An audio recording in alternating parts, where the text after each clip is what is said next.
ओम शांति। आज के वरदान, बाप दादा के वरदान अपने बच्चों के प्रति। डेट 10 अप्रैल 2025। वरदान है, रूहानियत की श्रेष्ठ स्थिति द्वारा वातावरण को रूहानी बनाने वाले सहज पुरुषार्थी भव। रूहानियत की श्रेष्ठ स्थिति द्वारा वातावरण को रूहानी बनाने वाले सहज पुरुषार्थी भव। हम जहां भी जाते हैं आत्माएं, उस जगह पर अलग अलग वैरायटी का वातावरण रहता है। वहां की वातावरण का प्रभाव आत्माओं के ऊपर पड़ जाता है। कैसी? अब शादी में जाइएगा, वहां कैसा रहता है वातावरण? बहुत सुंदर रूप में सजा हुआ वो जो वेडिंग हॉल है, वो सुंदर सजा हुआ रहता है। जो भी लोग रहते हैं, शरीर को भी बहुत सुंदर सजा हुआ रहता है। जब भी हम वहां जाकर देखते हैं, वहां देखने का जो वातावरण है वो रेडी हो जाता है। माना आई, वहां का जो डेकोरेशन है उसका प्रभाव। समझ लीजिए एक ऑर्केस्ट्रा पर गए हैं, वहां जो साउंड आता है, गाना आता है, उस साउंड के माध्यम से वहां एक वातावरण रेडी होगा। वहां जो आत्माएं आते हैं, सुनते हुए उसका प्रभाव में आ जाते हैं। तो ये आप शादी में जाइएगा, भोजनालय में आप खाना खाएंगे, वेराइटी टेस्ट। नाक में भी स्मेल आ रहा है, जीभ में भी टेस्ट आ रहा है। तो वो एक वायुमंडल है ना। घर से बाहर जाइएगा, वहां सूर्य का रोशनी और धूप, सूर्य के कारण वहां वायुमंडल बना है। तो बाहर जाते ही हमको पसीना निकलने लगेगा, राइट। घर के अंदर आए, एसी ऑन किया है, तो चमड़ी रूपी साधन द्वारा वो वायुमंडल का असर आत्मा के ऊपर पड़ता है। किसी के घर में गए, किसी ने शरीर त्याग कर दिया, सभी जगह पर वहां क्या होता है? दुख का वायुमंडल है ना। कोई स्पोर्ट्स है, कोई विन हो गया, विजय का वायुमंडल। ऐसी अलग अलग अलग रूप में वायुमंडल बनता है। और आज बाबा कहते, बच्चे ये सभी का अनुभव आपके पास है ना। अपने रूम में बल्ब का वायुमंडल है, अभी रोशनी। आपके घर में किसी को एक गुस्से में है, उसका वायुमंडल सारे घर में जितना भी लोग है उसके ऊपर पड़ जाएगा। तो सहज पुरुषार्थ माना, ऐसे वातावरण रेडी करो, इससे आत्मा का कमाई हो, आत्मा का अकाउंट सेटलमेंट हो, आत्मा का विकर्म विनाश हो, सहज रूप में। अभी ईश्वरी ज्ञान के बारे में आएंगे। हम चाहते हैं कि हम किसी को सेवा करें, तो कैसे वातावरण बना सकते हैं हम? सेवा केंद्र को इतना अच्छा रूप में सुंदर डायरेक्ट उसको डेकोरेशन करो। तो फोटो द्वारा, गुलाब के जो हार है ना, उस द्वारा, अच्छे अच्छे फर्नीचर द्वारा, क्लीनिंगनेस द्वारा, वो भी किसी को अट्रैक्शन होता है। बाबा के बच्चे जाते हैं, बहुत अच्छा वैरायटी ब्रह्मा भोजन खिलाओ, वो भी एक वातावरण बनता है।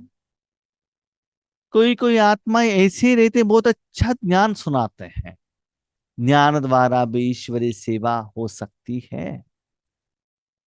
और थोड़ी आत्माएं ऐसे रहती हैं कि गाना गाती हैं, ड्रामा करते हैं, ऐसा भी वायुमंडल बनता है। माना इस रूप में भी ईश्वरीय ज्ञान अनुभव लोगों को होता है। और आज बाबा कहते हैं, देखिए ये सभी के लिए आपको और लोगों का और कोई साधन का सहयोग चाहिए। राज बाबा का वरदान है, रूहानियत की श्रेष्ठ स्थिति, आत्मीयता का ऐसा श्रेष्ठ स्थिति में स्थित हो जाना, इससे रूहानी वायुमंडल बने। इस टेम्पल में जाते ही भक्ति का वातावरण रेडी होता है ना, क्योंकि सभी लोग भगवान के साथ कनेक्ट हो सकते हैं। तो ऐसे आपके पास जो रूहानी स्टॉक है, खजाना है, अनुभव है, स्थिति है, स्टेज है, इस स्टेज में स्थित हो जाना, ताकि सेवा के अंदर का वायुमंडल रेडी हो जाए। ये कितना बेहद में होता है जानते हैं आप? देखिए, एक छोटा सा दिया नीचे रखा गया है, तो थोड़ा एरिया में वो वायुमंडल बनेगा, रोशनी देगा। और एक बल्ब रूम में वायुमंडल रोशनी दे सकता है। एक हेलोजन एक गांव में दे सकता है, और सूर्य स्थूल लोक में देखा। और अपने मन को परमात्मा में रखना, परम धाम में, तो परमात्मा का शक्ति आपके द्वारा फ्लो होगा, और सारे विश्व में रूहानी वायुमंडल बनेगा। भाई बहने, कोई एक घर में, एक सेवा केंद्र पर नहीं, अपने मन को वहां लेकर जाओ, लेकिन उसके लिए आपको एक ऐसा एहसास होना चाहिए।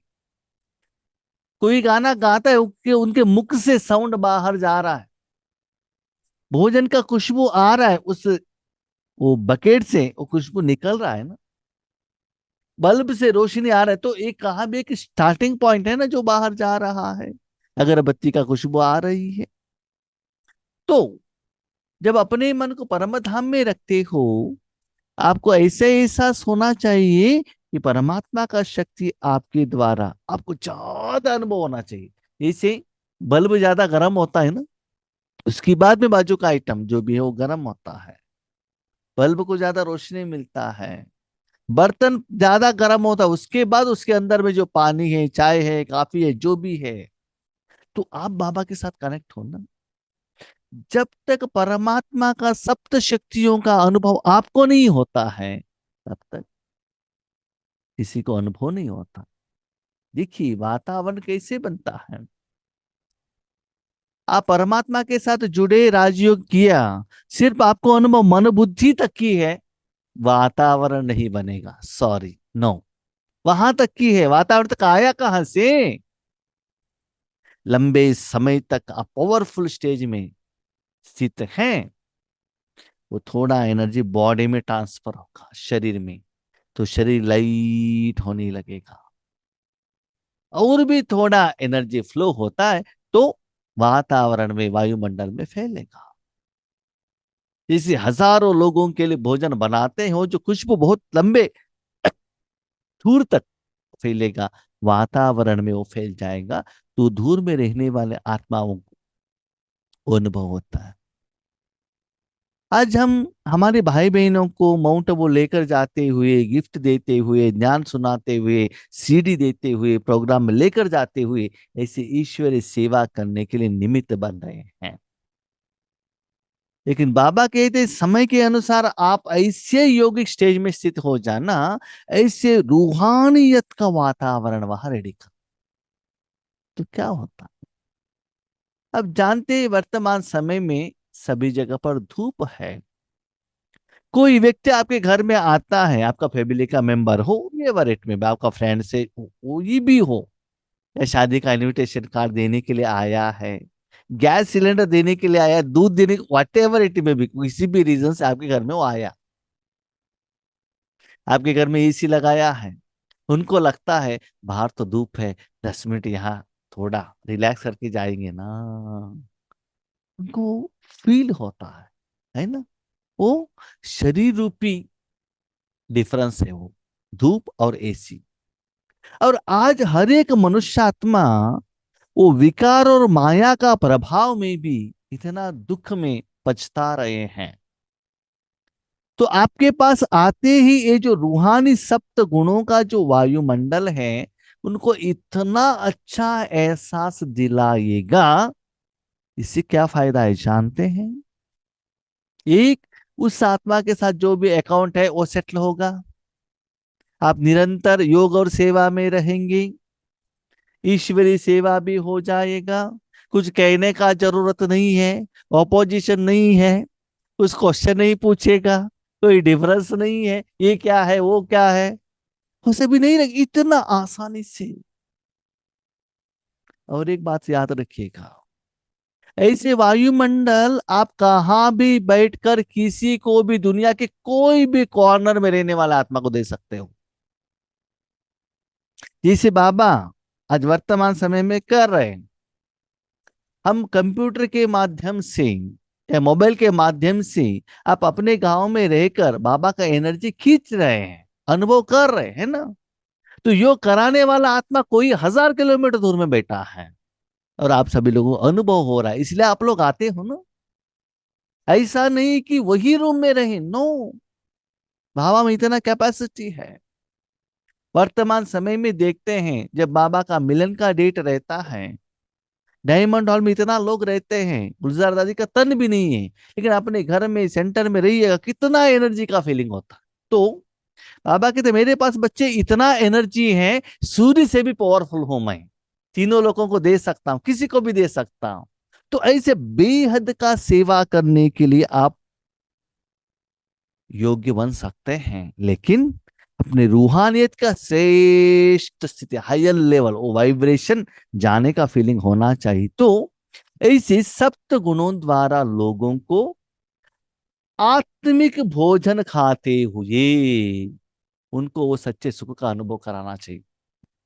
अभी तक हम जीभ द्वारा, टेस्ट द्वारा, खुशबू द्वारा, स्पर्श द्वारा, दृश्य द्वारा, साउंड द्वारा, माना शरीर के साधन के द्वारा उनको क्या कर रहे हैं, सुख या दुख का जो भी वातावरण का प्रभाव आत्मा के ऊपर पड़ रहा है। और आपका रूहानियत का शक्ति इतना पावरफुल हो, दुनिया के सारे जो आत्माओं से निकला हुआ जो नेगेटिव माया का प्रभाव कम होकर आपका असर हो। अभी क्वेश्चन, ऐसे कैसे हो सकता है? वो तो करोड़ों आत्माएं हैं, हम तो थोड़े हैं ना, राइट? एक बात याद रखिएगा, मनुष्य आत्मा ने कितना भी रिसर्च किया हुआ हो, लेकिन एक सूर्य जितना रोशनी देता है उतना समान में कितना भी बल्ब लगाओ, रोशनी दे सकता है कोई? नहीं है ना। वो तो एक सूर्य है, और हमारा पिता तो ज्ञान सूर्य है, उनके पास इतना शक्ति है। तो वो फ्लो करने के लिए सिर्फ निमित्त बनना। तो बाप कहते हैं सहज इजीली, ना किसी का डिपेंडेंस, आपके सामने कोई हो, नथिंग, कमाई, सेवा, परिवर्तन, विकर्म विनाश, बेहद का सेवा सब होता रहेगा। तो ऐसे आपको रेडी होना है, ये प्रैक्टिस आज के दिन करना है। रूहानियत की स्थिति द्वारा अपने सेवा केंद्र का ऐसा रूहानी वातावरण बनाओ जिससे स्वयं की और आने वाले आत्माओं की सहज उन्नति हो सके। मैं नुमा शाम योग के टाइम पर ये वरदान पढ़ रहा था, तो पहले मैंने नॉर्मली मीनिंग लिया कि सेवा केंद्र, सेवा केंद्र माने यूजुअली हम क्या सोचते हैं, ईश्वरीय विश्वविद्यालय, वहां ऐसे वातावरण रेडी करो। तो मैंने बाबा को पूछा, ठीक है बाबा, आप सेवा केंद्र तो कहते हैं, लेकिन हम तो यहाँ सेवा केंद्र पे तो नहीं बैठे, हम अकेले हैं यहाँ, हम कैसे वायुमंडल रेडी करें? तो बाबा का आंसर आया, बच्चे टीवी के माध्यम से जब इतना लोग शक्ति ले रहे हैं, अनुभव हो रहा है, तो आप एक जगह पर बैठकर अब सेवा नहीं दे सकते हो? दूसरी बात बाबा ने कहा, बच्चे सेवा केंद्र क्या है, जानते हो सेवा केंद्र क्या है? सेवा केंद्र माना हम ईश्वर विश्वविद्यालय का रूम देखते हैं, नो। बाबा सेवा कहाँ दे रहा है? इधर है ना, बाबा कहाँ बैठा है बताओ? सेवा देने के लिए आपके भ्रकुटी में बैठा है ना, परम धाम में बैठा है ना, अपने मन को वहां लेकर जाते हो ना। तो उस सेवा केंद्र में ऐसे वातावरण बनाओ जहां आप और बाप है। स्थूल बिल्डिंग का बात नहीं कह रहे हैं बाप। उस सेवा केंद्र में ऐसे वातावरण बनाओ ताकि वहां माया, रावण, स्वार्थ, देहभान, देह अभिमान न रहे। जैसे कि एसी है तो सारे साधन, वायुमंडल, हवा, हर चीज ठंडी होता है ना। जैसे आप पावरफुल योग में रहिएगा कैसा लगता है, बॉडी मन सब शांत लगता है ना। ऐसे आपको ऐसे लगना चाहिए इस सेवा केंद्र द्वारा वो सप्त गुणों का एनर्जी बाहर जा रहा है और सारे विश्व क्या हो रहा है, शांत हो रहा है। आप तो विश्व परिवर्तक हो ना, विश्व कल्याणकारी हो ना। तो हर एक आत्मा का जो योगिक लेवल के आधार पर वो लोग बाबा का मूल्य को समझ लेते हैं।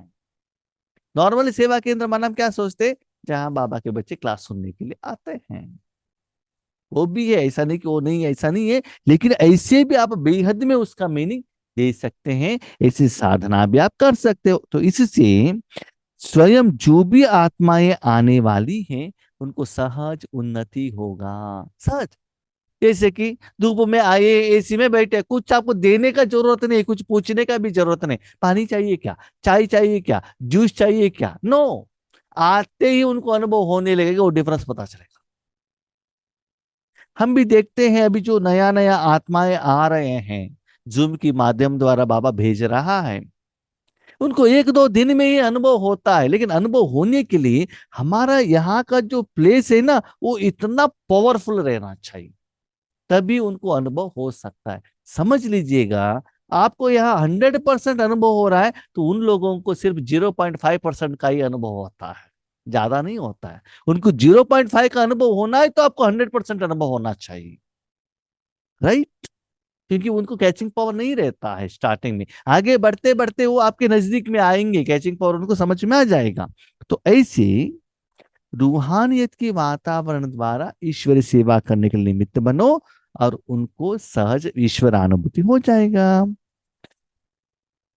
आने वाली आत्माओं की सहज उन्नति हो सके, क्योंकि जो भी बाहर के वातावरण से थके हुए आते हैं उन्हें एक्स्ट्रा सहयोग की आवश्यकता होती है।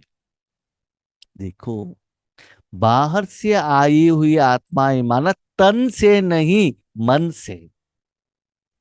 मन से तो अपने मन को सबको सभी जगह पर भेजते हैं ना, ऑफिस में, रिश्ते में, झगड़े में, बच्चों में, टेंशन में, लोन में, अपने मन को इधर सारे विश्व में जहां भी सभी जगह पर भेजते हैं ना।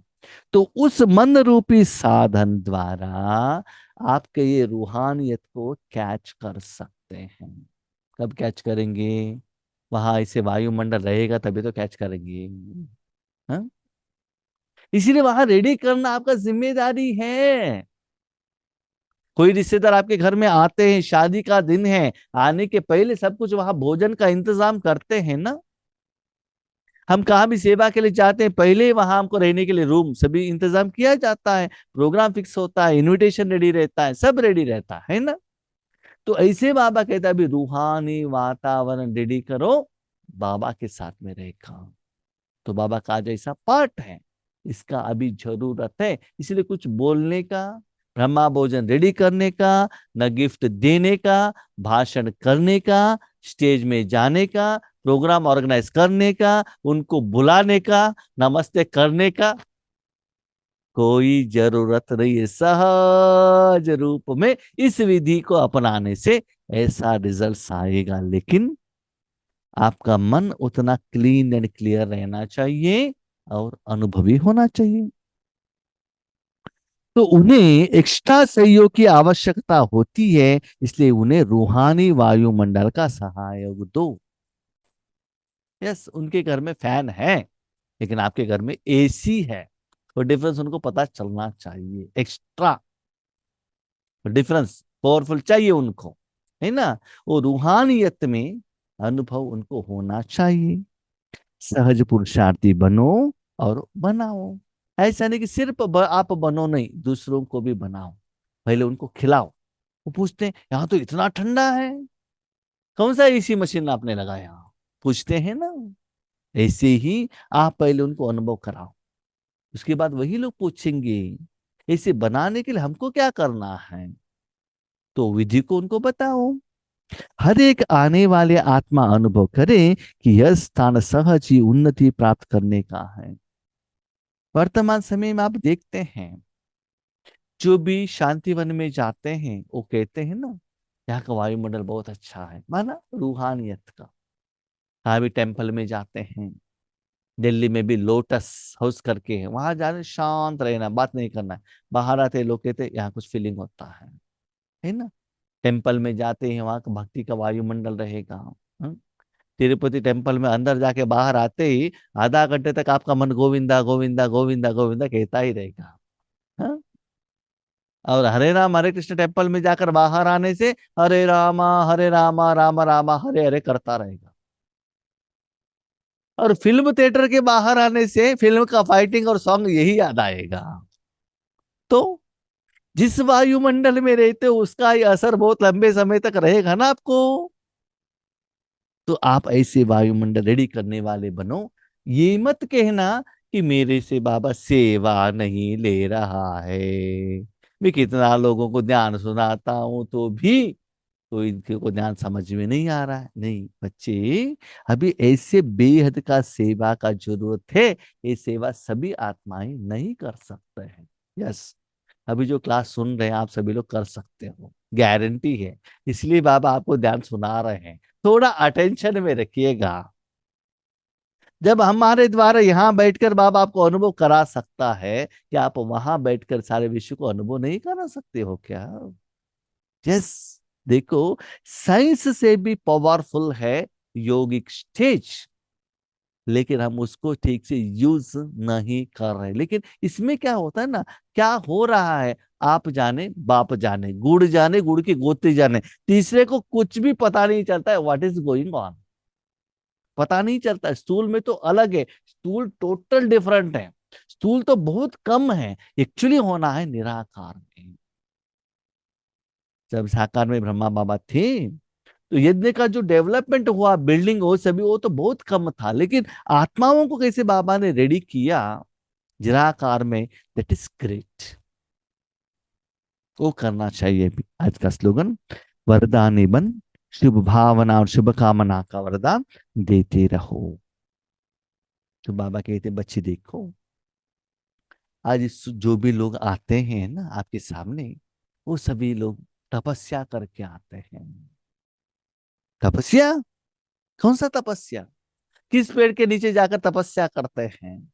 अब के तपस्या माना मेरी आगे जाकर भगवान इस समस्या का समाधान दे दो ना, मांगते रहते, दैट इज तपस्या।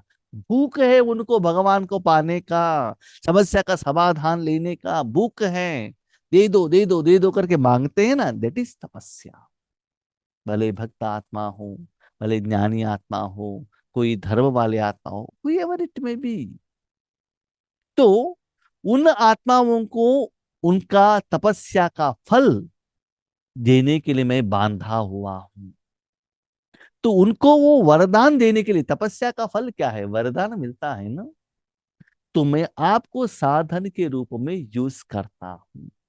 तो ऊपर जो बाबा ने वरदान में बताया, वो जो स्टेज, उस स्टेज में वातावरण वायुमंडल रेडी करने से वो सभी आत्माओं का हिस्सा लगेगा, वरदान मिला है। कौन सा वरदान? भगवान का गुणों का अनुभव उनको होने लगता है, जो बहुत सालों से तपस्या कर रहे हैं। वरदानी बन, शुभ भावना शुभ कामना का वरदान देते रहो। हमारे गांव में श्री राम जी का जप चल रहा है करोड़ों में, ठीक है। तो उसे भी भक्ति का फल भगवान को देना पड़ता है ना, तो इसके द्वारा देंगे, हम बच्चों द्वारा ही तो देते हैं। तो बाबा कहते ऐसे वायुमंडल रेडी करना, इसका मतलब ऐसी आत्माओं को निराकार रूप में आपके द्वारा भगवान वरदान देना चाहता है और देता भी है। तो ऐसे शुभ भावना शुभ कामना का वरदान देते रहो। तो क्या है शुभ भावना, शुभ कामना? बाबा उनको आत्मिक रूप में अनुभव हो। ऐसा नहीं कि वो जो समस्या लेकर आया है उसका समाधान मिले, नहीं, रूहानी रूप में सच्चे सुख का अनुभव हो। तो ऐसे शुभ भावना, शुभ कामना रखना और देने के लिए निमित्त बनना। जैसे आपके घर में कोई आते हैं ना, उनको कहते हैं ये लीजिए तिरुपति का लड्डू, पहले खा लीजिएगा, बाद में देखेंगे जो भी है ना। तो ऐसे हर एक आत्मा को परमात्मा का शक्ति देने के लिए निमित्त बनना। तो बाबा ने कहा हर आत्मा, ऐसा नहीं कि स्थूल में शरीर के आगे के सामने आए वो आत्मा, हम सदा ही ना ईश्वरी ज्ञान शरीर के साथ कंपैरिजन करते हैं। हर आत्मा माना आज मेरे शरीर के आगे कितना आत्मा आ गई, ओके, मन के द्वारा कितना आत्मा आते हैं। ये जरूरत नहीं है कि कोई आपको डांटना है आपके शरीर के आगे ही आए, फोन द्वारा ही डांटे, नहीं, कोई भी कॉर्नर में रहने वाला आत्मा मन से भी आपको डांट सकता है ना, उसका असर आपको ऊपर पड़ेगा ना। इसलिए बाबा कहता है हर रोज जब आप इस दुनिया में आते हैं, जितना भी आत्मा है उन सभी के साथ हम कनेक्ट होते हैं। दुनिया के कोई भी कॉर्नर में किसी भी वैरायटी का आत्मा हो, उसका असर हमारे ऊपर पड़ता है। आज भी हम देखते हैं ना, न्यूज सुनते ही अमेरिका में ऐसा हुआ, इंग्लैंड में ऐसे हुआ, देखते सुनते उसका असर हमारे ऊपर पड़ेगा ना। ऐसे सूक्ष्म रूप में भी पॉजिटिव और नेगेटिव का प्रभाव हमारे ऊपर पड़ेगा। तो सारी आत्माओं को ईश्वरीय सुख का अनुभव करना चाहिए। क्या हो गया है, देहभान में आते आते आते ज्ञान सब देह के साथ हम कनेक्शन करते जाते हैं, तो वहां के वहां ही रह जाते हैं, आगे नहीं बढ़ते हैं, बेहद में नहीं जाते हैं। बाबा कहते कुछ और है, हम समझते कुछ और है, इसलिए वहां की वहां रहते हैं। इसलिए ईश्वरीय सुख का मजा, नशा, उमंग, उत्साह, स्थिति अनुभव नहीं होता है। अभी परिवर्तन होने का समय है। ठीक है। ओम शांति।